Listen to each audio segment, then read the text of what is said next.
Back in the book segment tonight, according to published reports, Iran says it will agree to freeze its nuclear weapon program, but not destroy it, as the USA and other Western countries are demanding. Secretary of State Kerry leading negotiations in Vienna. Joining us now from Washington to predict what will happen this weekend, Charles Krauthammer, author of the book Things That Matter. All right, I believe this issue is underreported. American people don't really understand what's at stake here. And what's at stake is war, because there's no way Israel is going to accept Iran continuing to develop a nuclear weapon. And you say? And also, it's not just Israel. This is, in the longer run, this is the most serious threat to the West. Russia's not going to invade the West. You can have an ISIS state in Iraq. It's not going to have the capacity to affect us directly. But you talk about Iran, a serious country, 80 million people, tremendous oil resources, advanced industry, and the leading sponsor of terror in the world, according to our State Department. It is on the threshold of becoming a nuclear power. It is openly developing intercontinental ballistic missiles, meaning the only reason for that is a missile that can hit New York or any other city in the United States. And it is now on the threshold, and we are actually negotiating a deal which will leave them on the threshold. This new agreement, this new leak, this new concession, so-called, that was said by the foreign minister of Iran to the New York Times yesterday, is essentially saying with the 6-month deadline, remember, we had worked out a deal to negotiate for 6 months. If the program was not agreed to be dismantled by then, that would be the end of it. All options are on the table. That was always a bluff. It was always nonsense. It was always as empty as the red line Obama had in Syria. So here we are. Sunday is 6 months. And the reason the Iranian foreign minister floated this completely worthless proposal is to give John Kerry an excuse to go back to Washington, which he's doing right now, to consult with the president and to say that there's enough promising in this new offer to make us extend the deadline. I assure you, that's what's going to happen. All right, so they're going to extend the deadline of negotiations, and meantime, Iran continues to develop its nuclear weapons program. Exactly. Now, Netanyahu, the Prime Minister of Israel, told Brit Hume on Sunday that the whole thing is a farce, and I don't believe that Israel is going to give it much more time before they go in and start attacking some of the nuclear facilities inside Iran. But imagine the box the Israelis are in.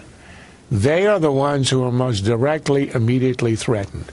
Iran has written on the missiles. We can see it in the parades they have. They have on them written, "Death to Israel." We know where the missiles would be headed. It would only take 3 of them to destroy all of Israel in an afternoon. It took Hitler 6 years to destroy European Jewry. It would take him 1 day to destroy... If they had the nuclear weapon. If they have the nuclear weapon. And the problem with where they are now is the Iranians are what you'd call a threshold nuclear state. They are 3 months, 6 months away from, if they decided to go for a weapon, they would have it in 6 months. Under the proposal they're talking about now, they would simply freeze what they have now. There's not an iota of dismantling or even taking some stuff away, let alone talk about Right. It's just, well, we'll freeze where we are. We're 6 months away, and then we'll violate it any time we want, because that's what we do. And what they're demanding is the total relief from sanctions in return for doing nothing at all. So what President Obama should do, in my opinion, is come Sunday, when they don't say we're going to dismantle, reimpose all economic sanctions against them, which really hurt Iran, until they say they're going to start dismantling. That's pretty simple. That's what you would expect from a serious president.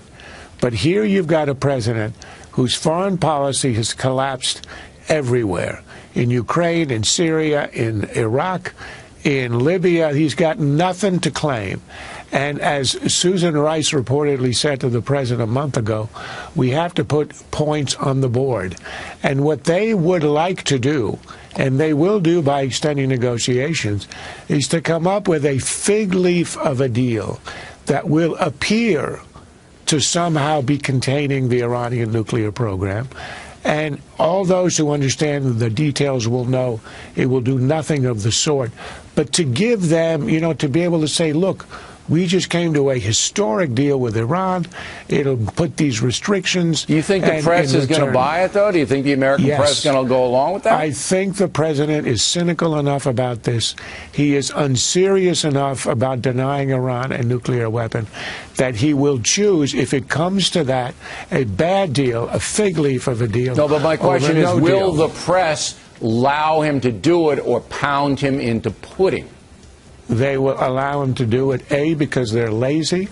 They will not actually examine the details the way they did not examine the details of the interim deal, which has done absolutely nothing to hold back the program until now. All right. Next week, Charles, you'll be back on. We'll discuss this again because, as we said, it comes to a head over the weekend. We appreciate it, Charles, as always.